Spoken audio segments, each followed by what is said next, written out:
Halo, selamat pagi pemirsa. Bagaimana kabarnya Anda hari ini? Senang sekali rasanya bisa berjumpa lagi di program Ayo Sehat, tentunya dengan sejumlah informasi dan juga inspirasi seputar dunia kesehatan. Tidak lupa kami ingatkan kepada Anda pemirsa untuk tetap menjaga protokol kesehatan dan semoga pandemi COVID-19 ini bisa kita lalui bersama-sama. Hari ini pemirsa, Ayo Sehat akan membahas bagaimana persiapan bagi penderita diabetes dalam menjalankan puasa di bulan Ramadan. Nanti saya akan ditemani dokter spesialis penyakit dalam, Dr. Syahidatul Wafa. Nah, seperti apa perbincangannya? Langsung saja kita mulai Ayo Sehat bersama saya, Elgin Fridianto.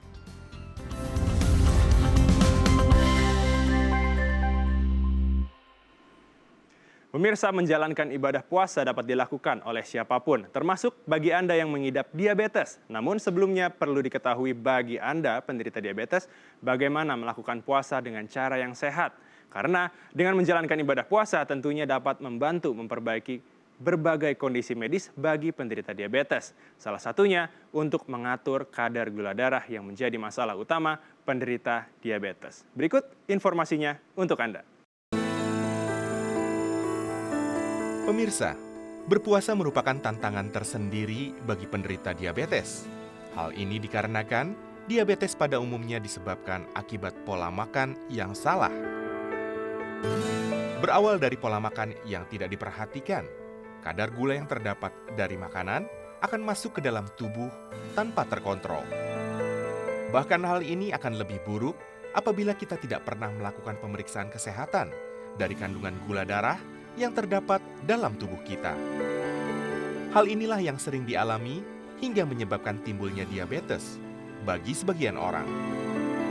Lalu, apakah penderita diabetes diperbolehkan berpuasa? Nah, bagi Anda penderita diabetes, tentunya diperbolehkan untuk berpuasa. Namun hal ini tidak serta-merta tanpa aturan. Untuk menjaga kadar gula darah tetap terkontrol dengan baik, penderita diabetes dianjurkan berpuasa apabila tidak memiliki penyakit serius lainnya, seperti penyakit jantung atau ginjal. Melansir dari laman hellosehat.com dan halodoc.com, terdapat banyak manfaat dari berpuasa bagi penderita diabetes. Yang pertama adalah mengatur glukosa dalam darah bagi penderita diabetes.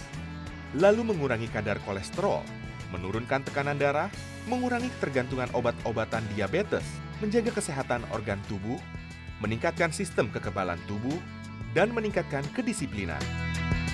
Lantas, bagaimana caranya menjalankan ibadah puasa yang sehat bagi penderita diabetes agar dapat berjalan lancar? Temukan jawabannya di Ayo Sehat.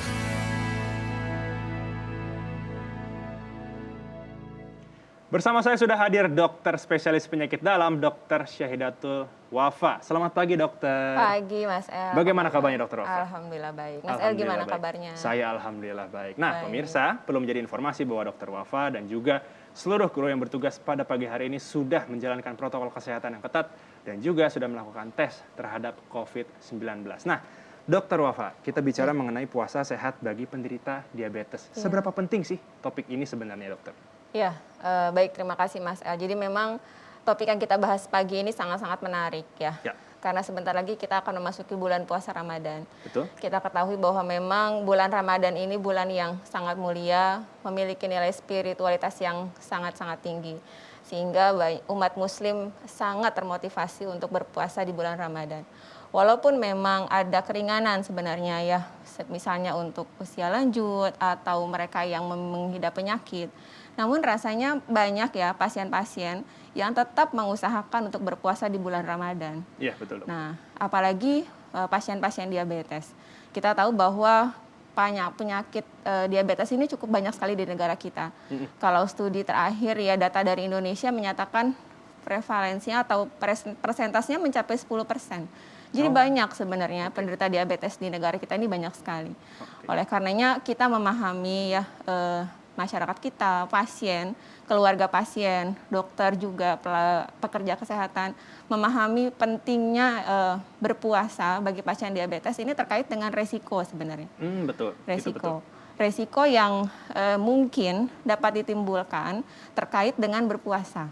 Oke, baik. Nah, ini pada pasien diabetes kita perlu paham betul resiko-resikonya, karenanya memang topik ini menjadi sangat-sangat penting. Oke, baik. Nah, ini sebelum memasuki Iya. bulan Ramadan dan berpuasa, apakah sebenarnya pasien diabetes ini harus berkonsultasi terlebih dahulu untuk bisa aman menjalankan puasa? Tapi jangan dijawab dulu, Dok. Kita harus jeda sejenak. Pemirsa, jangan beranjak dulu. Ayo Sehat akan segera kembali. Usai jeda.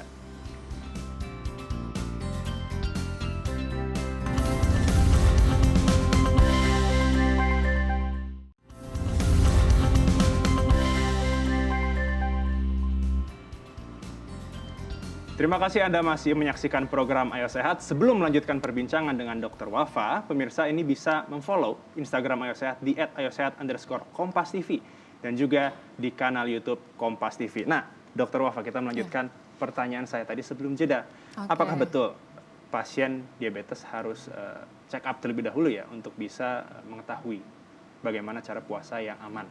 Iya, terima kasih Mas. Memang ini hal yang sangat-sangat penting ya. Pasien diabetes ini perlu sekali untuk berkonsultasi dengan dokter sebelum menjalankan ibadah puasa. Oke. Kenapa hal ini penting? Karena dokter akan menilai apakah pasien ini aman atau tidak untuk berpuasa. Oke. Ada beberapa hal yang dinilai, misalnya kebutuhan terhadap obat-obatan, ya, baik obat minum ataupun terapi insulin. Apakah pasien diabetes ini memiliki penyakit penyerta yang lain? Misalnya penyakit jantung, penyakit ginjal, ya. Kemudian bagaimana dengan resiko terjadinya hipoglikemi. Nah, ini Oke. sangat-sangat penting. Hipoglikemi itu kondisi di mana kadar gula darah itu rendah. Nah, Oke. ada beberapa kondisi pada pasien yang dapat meningkatkan resiko hipoglikemi ini. Nah, di antaranya Oke. ini yang dinilai oleh dokter. Jadi dokter akan mempertimbangkan manfaat atau keamanan dan resiko terdapatnya gangguan kesehatan. Oke, berarti tadi Nah, itu merupakan batas aman. Ya. Batas aman dari bagaimana, Ya. apakah penderita diabetes ini bisa melakukan puasa ya, Dok ya? Iya, ada beberapa penilaian terkait dengan resiko. Dokter nanti akan mengkelompokkan kepada 3 kelompok pasien. Oke. Pasien dengan resiko rendah, pasien dengan resiko tinggi, dan pasien dengan resiko sangat tinggi. Oh. Nah, pasien-pasien diabetes yang mana yang aman untuk berpuasa? Tentu yang kelompok yang resiko rendah. Tapi yang resiko tinggi ataupun bahkan sangat tinggi itu resiko adanya hipoglikemi atau malah resiko terjadi hiperglikemi karena berpuasa itu tinggi. Nah, di mana resiko ini tentunya memiliki manfaat dampak kesehatan yang tidak sederhana. Oke. Ya, itu Berarti- penilaian itu yang sangat penting. Oh, itu berarti untuk di angka berapa kadar gula darahnya, Dok? Untuk kelompok yang resiko tinggi, itu kadar gula darahnya antara 150 sampai 300 rata-ratanya. Kelompok yang sangat tinggi di atas 300. Di atas 300. Di atas 300. Berarti itu memang harus dilakukan pengecekan, Pak ya. Berarti Ya. pemirsa harus bisa kontrol terlebih dahulu untuk sebelum menjalankan ibadah puasa. Nah, Betul. dokter, berpuasa berarti kan bisa menunda minum obat yang Ya. terjadwal. Ini bagaimana, Dok? Apakah aman sebenarnya? Ya, memang obat-obatan yang diminum oleh pasien diabetes ini berbeda-beda. Ada yang minumnya 2 kali sehari, ada yang minumnya 1 kali sehari, ada yang minumnya 3 kali sehari, atau bahkan ada juga yang disuntik. Nah, penyesuaian ini nanti tergantung dari frekuensi obatnya. Oke. Kalau yang minumnya 2 kali sehari misalnya, tentu obatnya diminum pagi saat sahur, setelah sahur, dan saat buka Saat buka, ya. puasa. Kalau yang diminum 3 kali sehari, itu skip yang obat siang, karena kan nggak boleh minum obat saat berpuasa. Dosisnya nanti ditambahkan ke dosis saat berbuka puasa. Oke. Nah, atau baik. misalnya pasien yang mendapatkan terapi insulin, ada penyesuaian dosisnya jadi dikurangi 25-50%. Jadi memang ada beberapa penyesuaian Betul. yang sifatnya tuh individual, artinya sesuai kondisi pasien masing-masing, tidak bisa disamakan untuk seluruh pasien. Nah, bicara mengenai aktivitas fisik, apakah ini perlu dibatasi, Dok? Karena memang kan Iya. saat pandemi ini mungkin puasa, Iya. diam saja di rumah itu kayak kurang enak kalau nggak gerak gitu, Dok. Ah, Bagaimana benar, nih, benar. Dok? Ya, memang aktivitas fisik ini sangat-sangat penting ya pada pasien diabetes karena dapat meningkatkan respon tubuh terhadap insulin. Jadi memang aktivitas fisik salah satu terapi juga pada pasien diabetes. Oke, yang Nah, dianjurkan concernnya pada Ya. puasa, karena saat puasa tidak ada asupan makan, tidak ada asupan minum, maka resiko hipoglikemi tadi dan resiko dehidrasinya kan meningkat. Kalau ada dehidrasi, resikonya hipotensi nih, tekanan darahnya bisa drop.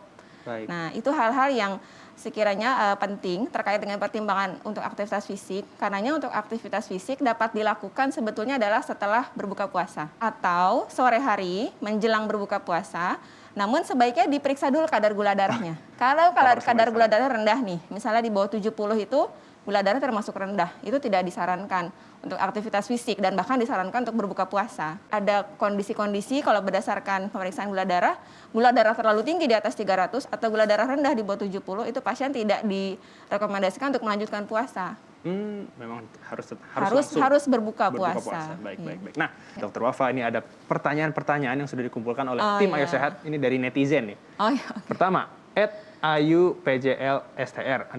Saudara saya sedang hamil, Dok, kebetulan penderita diabetes. Apakah aman kalau ikut puasa? Dan apa saja yang harus diperhatikan? Nah, silakan dokter. Iya. Saya kira ini juga banyak ya saudara-saudara kita, wanita-wanita yang sedang hamil ya, yang ingin juga berpuasa walaupun saat hamil gitu. Memang kalau wanita hamil dan menderita diabetes, ini masuknya ke dalam kelompok resiko sangat tinggi. Oke, baik. Jadi sebenarnya disarankan untuk tidak berpuasa. Karena terkait dengan resiko hipoglikemi, resiko hiperglikemi yang tidak hanya berdampak pada ibu, namun juga pada janin. Namun jika memang ibu ini ingin tetap berpuasa, setidaknya ada beberapa hal yang perlu diperhatikan. Yang pertama, mengatur asupan makan saat sahur dan berbuka puasa. Kemudian selama menjalankan ibadah puasa seharian, itu disarankan beberapa kali mengecek gula darah. Jadi perlu memiliki alat cek gula darah yang portable yang bisa disimpan di rumah, cek secara mandiri. Nah, kalau kadarnya tinggi atau kadar terlalu rendah, jangan dipaksakan meneruskan puasa. Dan satu lagi, memonitor keadaan janinnya. Jadi memonitor gerak janin. Iya, kalau janinnya misalnya nggak ada gerak gitu ya. Nah, ini khawatir jangan-jangan ada kondisi dehidrasi pada ibu yang berefek pada janin. Jangan dipaksakan berpuasa. Baik. Nah, berikutnya Dokter Wafa. Ini ada dari @potrum M-nya 2. Bagaimana ya supaya ibu saya yang mengidap diabetes tidak mudah merasa haus saat puasa? Wah, ini pertanyaannya menarik ya, karena memang kita puasa tidak ada asupan minum haus. Betul. Ya. Memang pada pasien diabetes, kalau kadar gula darahnya tinggi, nah, gula darah yang tinggi dalam darah itu akan dapat keluar melalui urin. Nah, keluarnya gula darah melalui urin itu menarik air.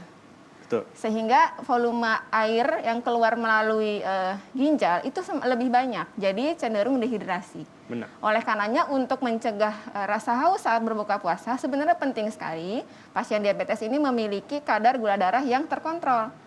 Yang dalam batas normal gitu. Karena kalau dia tinggi, nanti cenderung keluar lewat urin, menarik air, jadi dehidrasi. Dan satu lagi, menghindari konsumsi minuman yang memicu buang air kecil. Misalnya adalah teh, kopi. Nah, minum-minuman itu sifatnya adalah diuretik istilahnya. Diuretik itu merangsang untuk berkemih terus. Kalau berkemihnya banyak selama berpuasa, tentu resiko dehidrasinya juga meningkat. Semakin tinggi. Iya. Betul. Ya. Dokter, ini berikutnya ada pertanyaan dari netizen. Satu lagi, ini ada @mygaluh. Sebaiknya menu sahur dan berbuka puasa yang aman untuk penderita diabetes apa, Dok? Nah, ini kita harus jawab usai jeda nih, Dok, nih. Karena ada pembahasan menarik pemirsa usai jeda bersama dengan Dokter Wafa. Jadi, jangan beranjak dulu. Ayo Sehat akan segera kembali usai jeda.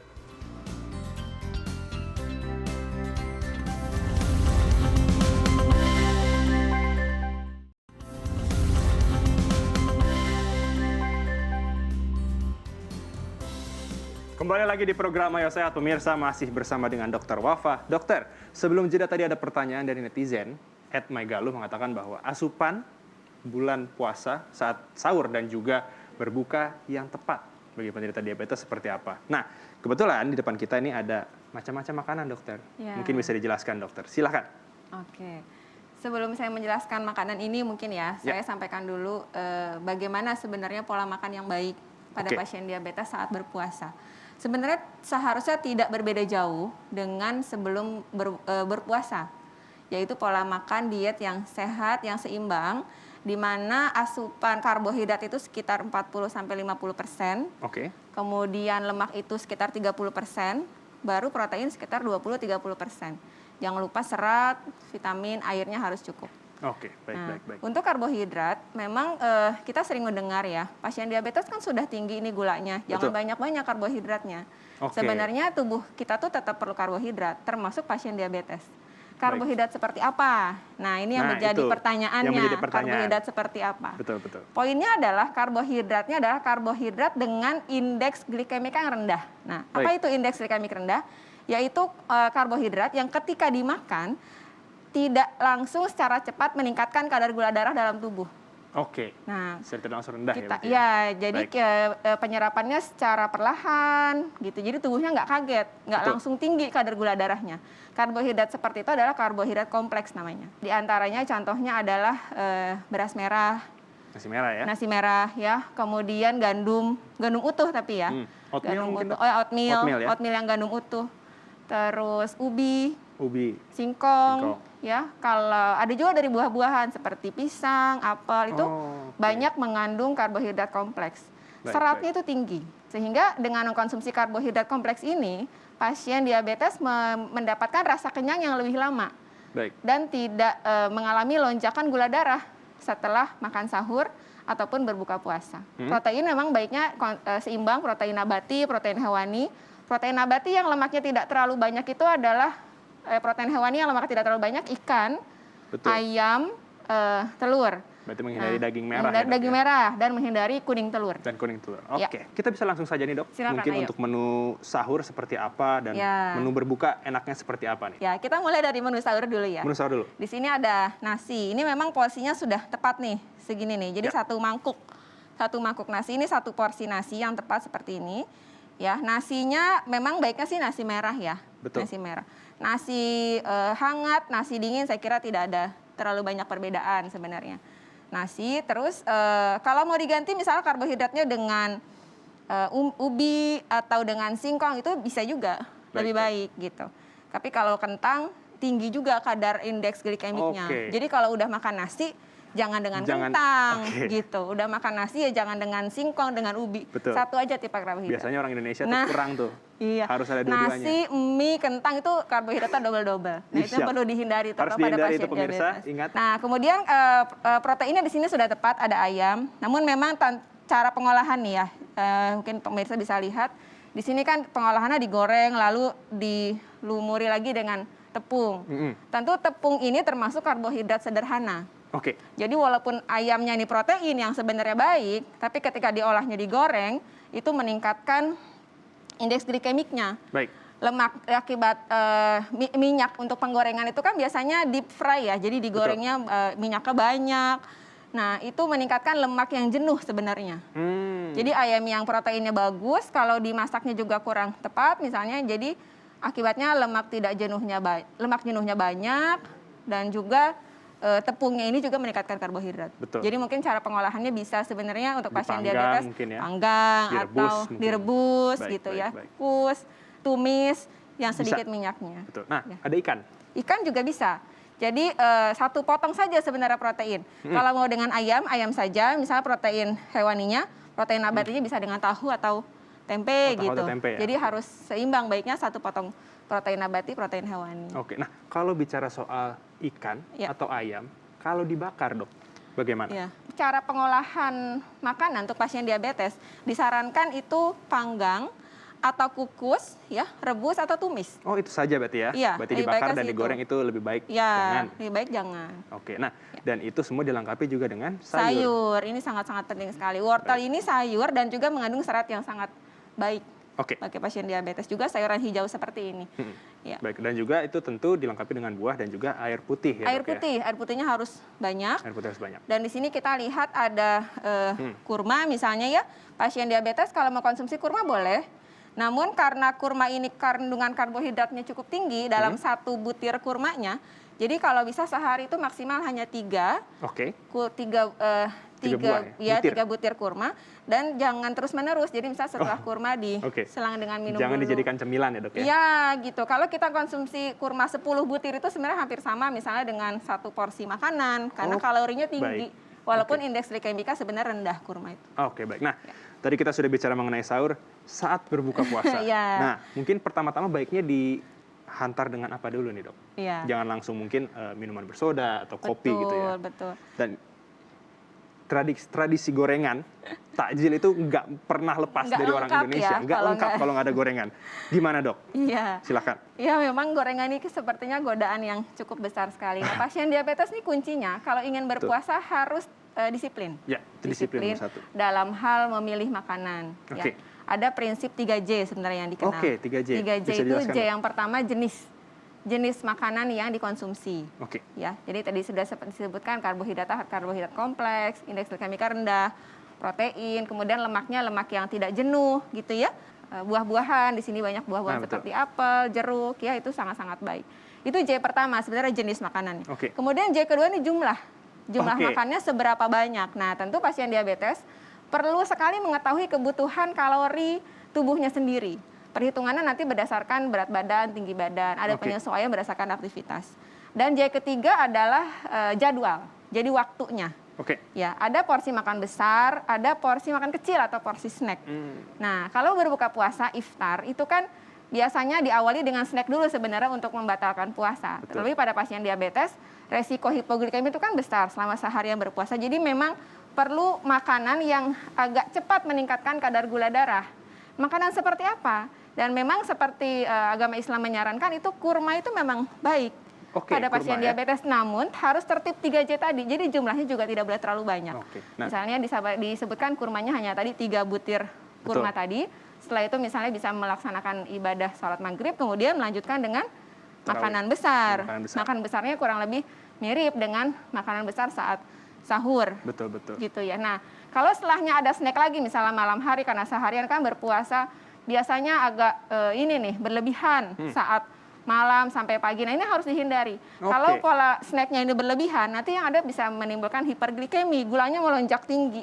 Oke. Jadi kalau mau snack itu baiknya ke buah-buahan. Oke. Nah, dokter mungkin terakhir ya bisa memberikan saran, himbauan agar puasa ini berjalan dengan aman untuk penderita diabetes. Jadi memang puasa bagi penderita diabetes saya kira bukan merupakan hal yang mustahil untuk dilaksanakan, asalkan ada persiapan dan ada pengelolaan yang baik dengan berkonsultasi kepada dokter. Oke.